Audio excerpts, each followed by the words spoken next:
Did you know some prisoners live in cells that look more like luxury hotel suites? Welcome to the world of prisons for the ultra-rich, where wealth can turn incarceration into a lavish retreat. From Indonesia to Colombia, we're about to explore how money transforms bars and concrete into a lifestyle most of us can only dream of, living large behind bars. Money doesn't just talk in the free world, it whispers through prison walls too. Imagine a prison where you can build your own fish pond, play badminton, and host lavish birthday parties. For some ultra-rich inmates, this isn't a fantasy, it's their reality. Welcome to the world of luxury behind bars, where wealth transforms incarceration into a surprisingly comfortable experience. Let's start our journey at Batu Prison in Indonesia, where Tommy Suharto, son of the former president, redefined prison living. His cell was far from the cold, cramped spaces we typically associate with incarceration. Instead, Suharto enjoyed amenities that would make some hotels envious: a 21-inch television, an exercise bike, and even air conditioning. But that's just the beginning. While most inmates are confined to small, bare cells, Suharto had the means to create his own entertainment complex within the prison walls. He constructed a fish pond and a badminton court, turning his sentence into something more akin to a resort stay than punishment. This stark contrast highlights how wealth can dramatically alter the prison experience. But luxury in prison isn't limited to Indonesia. In Colombia's La Picota prison, high-profile inmates have taken opulence to new heights. Imagine celebrating your birthday not with a stale prison cake, but with a full-blown party complete with smuggled food, alcohol, and music. This was the reality for some wealthy prisoners who managed to turn their incarceration into a social event. The disparity in living conditions extends to even the most basic necessities. While standard inmates typically endure bland institutional food, some wealthy prisoners at Batu Prison enjoyed gourmet meals delivered by motorboat. This level of luxury raises serious questions about the fairness and integrity of the justice system. Public reaction to these lavish prison lifestyles has been one of outrage and disbelief. In Colombia, many citizens demanded an end to the apparent favoritism and inequality within the prison system. The stark contrast between the experiences of wealthy inmates and those of standard prisoners highlights a troubling reality. In some places, money can buy a more comfortable form of justice. These examples of luxury behind bars force us to confront uncomfortable truths about our justice systems. When wealth can transform a prison sentence from punishment to a pampered retreat, what does that say about the equality of justice? How can we reconcile the idea of fair punishment when some inmates live in conditions that rival high-end resorts? The ethical dilemmas raised by these luxury prisons are numerous and complex. On one hand, we have a system that's supposed to provide equal justice under the law. On the other, we see clear examples of how wealth can circumvent the intended hardships of incarceration. This disparity not only undermines the concept of justice, but also raises questions about the effectiveness of punishment and rehabilitation in these vastly different environments. As we consider these lavish prison accommodations, it's important to remember that they represent extreme cases in a much larger and more complex system. While some wealthy inmates enjoy these luxuries, countless others face harsh conditions and genuine hardships. The existence of these luxury prisons doesn't just highlight inequality, it challenges our very understanding of what incarceration should mean in a just society. The global spread of luxury incarceration. The contrast between luxury cells and harsh conditions isn't just about wealth. It's about radically different philosophies of justice. In one country, prisoners live on an idyllic island with minimal security. In another, even corrupt officials face public outrage for their comfortable cells. What can these extremes teach us about the purpose of prisons? Welcome to Bastøy Prison in Norway, a facility that challenges everything we thought we knew about incarceration. Picture this, a picturesque island where inmates live in colorful wooden houses without barbed wire or armed guards. It sounds more like a vacation resort than a correctional facility, doesn't it? But here's the surprising part. This approach to rehabilitation works. The recidivism rate at Bastøy is remarkably low, with only about 16% of inmates reoffending within 2 years of release. Compare that to the European average of 70%, and it's clear that something unique is happening here. At Bastøy, inmates engage in activities like farming and caring for animals. They enjoy meals that rival those of five-star restaurants, including dishes like fried sea bass and grilled shrimp. This focus on humane treatment and rehabilitation extends to other Norwegian prisons as well. Take Halden Prison, for example. It features a state-of-the-art recording studio and, like Bastøy, has no armed guards. The staff at Halden foster a community atmosphere, often engaging in sports and meals with inmates. The philosophy behind these Norwegian prisons is clear. Treat inmates with dignity and provide them with skills and experiences that prepare them for life outside prison walls.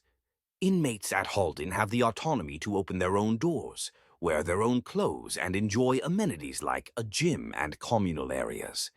This approach aims to create a sense of normalcy and responsibility, crucial elements for successful reintegration into society. But not all luxury prisons are created equal. In Indonesia, we find a different story at Pondok Bambu Prison. Here, wealthy inmates can live in luxury that rivals high-end hotels, complete with personal maids and extensive beauty treatments.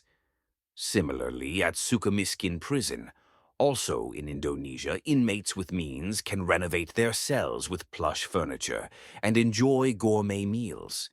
These examples highlight how wealth can dramatically influence prison conditions, raising questions about equality in the justice system. In Spain, we find yet another approach to incarceration at Aranu Prison. Here, inmates can live with their children in specially designed family units. This unique arrangement blends incarceration with family life, aiming to maintain familial bonds even during imprisonment. Meanwhile, in Austria, the Justice Center, Loben takes a different tack. With private cells featuring TVs, bathrooms, and kitchens, it resembles a luxury hotel more than a traditional prison. However, not all attempts at providing comfortable prison conditions are well received. In China, Yan'an Prison has faced criticism for providing luxurious conditions for corrupt officials. Private bathrooms and high-quality meals for these inmates have sparked public outrage over inequality in the justice system. Critics argue that such environments may even encourage further corruption, as inmates enjoy services unavailable to the general prison population. These varied approaches to incarceration around the world highlight the ongoing debate about the purpose of prisons. Should they prioritize punishment, rehabilitation, or a combination of both? The success of Norway's humane approach, with its low recidivism rates, suggests that treating inmates with dignity and providing opportunities for personal growth can yield positive results. On the other hand, the controversy surrounding luxurious conditions for wealthy or influential inmates in countries like Indonesia and China underscores the importance of perceived fairness in the justice system. Ethical dilemmas and societal impact. As we've seen, prison systems vary widely across the globe, but there's a hidden world within these walls that few ever see. What happens when wealth infiltrates the justice system? The answer might make you question everything you thought you knew about equality under the law. Welcome to a world where money doesn't just buy freedom, it buys comfort, luxury, and a completely different prison experience. This isn't about minor privileges, it's about a fundamental reshaping of what incarceration means for those with deep pockets. In some prisons, a family's wealth can determine the quality of an inmate's life, creating a stark divide between the haves and have-nots even behind bars. Imagine two inmates convicted of the same crime serving time in the same prison. One lives in a bare cell with basic amenities, while the other enjoys a private suite with air conditioning, a flat-screen TV, and gourmet meals. This scenario isn't just hypothetical, it's a reality in some parts of the world. The ethical implications of such a system are profound and far-reaching. At its core, this disparity challenges the very notion of equal justice under the law. When wealth can dramatically alter the experience of punishment, can we truly say that justice is being served equally? This question strikes at the heart of our legal systems and forces us to confront uncomfortable truths about the influence of money in every aspect of society. The impact of these luxury prisons extends far beyond the comfort of individual inmates. It shapes public perception of the justice system as a whole. When people see that wealth can buy a more comfortable form of justice, it erodes trust in institutions meant to uphold the law equally for all. This loss of faith can have long-lasting consequences for society, potentially leading to increased cynicism and a sense that the system is rigged in favor of the wealthy. So, what can be done to address these inequalities? One potential solution is implementing standardized prison conditions that ensure all inmates have access to basic amenities and fair treatment, regardless of their financial status. This approach would aim to level the playing field and restore a sense of equality to the justice system. Another perspective suggests rethinking our approach to incarceration entirely, particularly for nonviolent offenders. Some argue that alternative forms of punishment for white-collar crimes could be more effective and less susceptible to the influence of wealth. This could include options like house arrest, community service, or financial restitution that don't rely on traditional prison settings. Interestingly, some countries have taken a radically different approach to incarceration, focusing on rehabilitation rather than punishment. Norway's prison system, for example, emphasizes humane treatment and preparation for life after release. While these prisons offer comfortable conditions for all inmates, not just the wealthy, they've shown remarkable success in reducing recidivism rates. Bastøy Prison in Norway, often described as the world's most humane prison, has a reoffending rate of only 16% within 2 years of release. This is significantly lower than the rates seen in more traditional punitive prisons. While some might argue that this approach is too lenient, the results speak for themselves. It raises an important question. What if the most effective form of justice isn't about harsh punishment, but about creating an environment that genuinely prepares inmates for successful reintegration into society? The existence of luxury prisons for the ultra-rich reveals deeper inequalities in our society and justice system. It's a stark reminder that wealth and influence can shape experiences even in settings designed to be equalizing. As we grapple with these issues, we're forced to confront fundamental questions about the purpose of incarceration, the nature of justice, and the role of wealth in our legal systems.